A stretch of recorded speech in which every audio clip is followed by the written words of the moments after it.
This speech isn't going to be very funny, first of all. It's not meant to be, so therefore you have to try and laugh. I'm not a politician. I'm just a human being who cares about other human beings and the environment that we live in. And I feel this movement and this movement that we're trying to build, I feel in a sense it's got beyond right and left, beyond capitalism and socialism. We're facing a time when we're confronted with the reality that we're not only destroying people's lives, but we're also destroying the planet. Our system is one of perpetual growth, and somehow we've been kind of led to believe that profit is sacred. Above all, profit must be won. I think that's absolute bollocks. Human well-being, happiness and sustainability is sacred. And I think we have to build a movement with those things at the heart of it. So, simple, basic morality, such as everyone, no matter what their ability, having the same rights. Increased democracy. Right now, we don't have a democracy. We have a vote every 5 years between Tory or Tory. So I think it's got beyond just trying to get another party in. What we're facing is, we're facing a situation where global Western politics has evolved into a kind of system which benefits a tiny elite minority. And aided by the corporate press, it tells us lies every single day. You know, this crash that we're facing up, it didn't happen because of disability benefits, it didn't happen because of immigrants or students or single mothers. It happened because a tiny minority at the top were incredibly greedy, and because crashes are built into this financial system. So we have actually got a system where we have corporate welfare for those at the top and neo-capitalism for everyone else. That is the truth. So we need to start combating these lies. A few figures to you. Already a third of disabled people live in poverty. Over 10,600 people have died after undergoing a work capability assessment. Families are being made homeless every 15 minutes in this country. 500,000 people are now using food bags. We seem to be returning to a Dickensian time when the gap between the rich and the poor is ever increasing. And this is in a country which is the 7th richest country in the world. Just a quick word on benefits.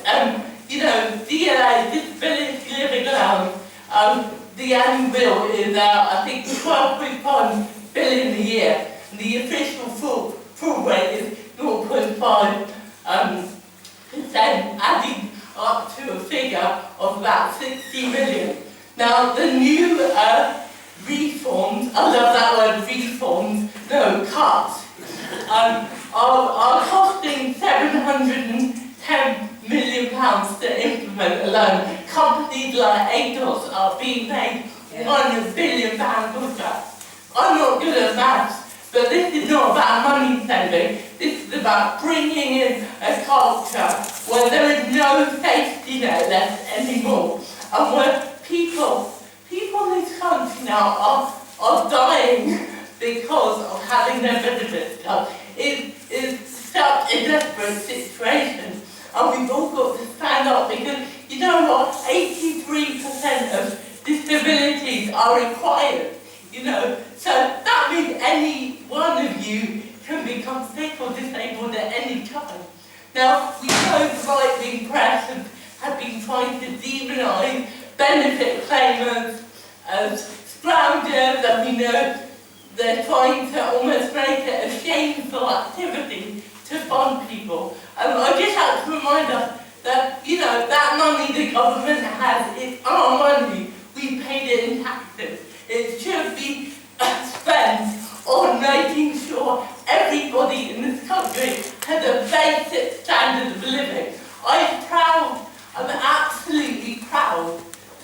fund welfare, to fund education, to fund health. I want to fund it. I don't want to fund wars abroad that are making other people.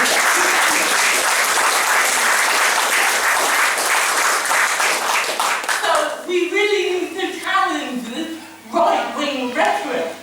And I think we need to do it with hope. We need to do it with positivity. I want to build a movement built on compassion, built on basic common sense and basic morality. And I think we have truth. We have truth on our side, because I think most people in this country want an NHS. They want people to be looked after. They want a free education system. Movements like these will be called radical and crazy lefty. You know what? We're not radical. They're the radical ones. What they're doing is crazy. They are destroying the entire world in pursuit of profit. They're the radical crazy ones. We are the ones who actually want to bring back the culture to humanity, to common sense, and to basic morality. And I think that we have that on our side. I also think that we have science on our side. We cannot continue living the way we are living. According to the IPCC report, a third of all life forms could be wiped out within 50 years. This is incredibly worrying. I think if you live on the planet, you should be very, very concerned about it. So I think not only have we got basic morality on our side, but we've also got science. Never before have we had such a scientific reason to adopt these policies. It's no longer an opinion that, you know, we want to be more caring and more sustainable. No, if we want to survive, we have to be. And I happen to think this rock in space is worth fighting for. And that's why I'm here. So I'd like to finish by saying that we must unite together. We must also propose alternative visions. I don't think it's enough anymore to moan about the current system. We have to think about what we want to replace it. And I think we need an economic system that is based on sustainability and on equality. And we need to make sure that everyone on this planet, no matter what their income or ability, is free to attain the same levels of happiness as anyone else. And I hope that together we can make that happen. Thank you.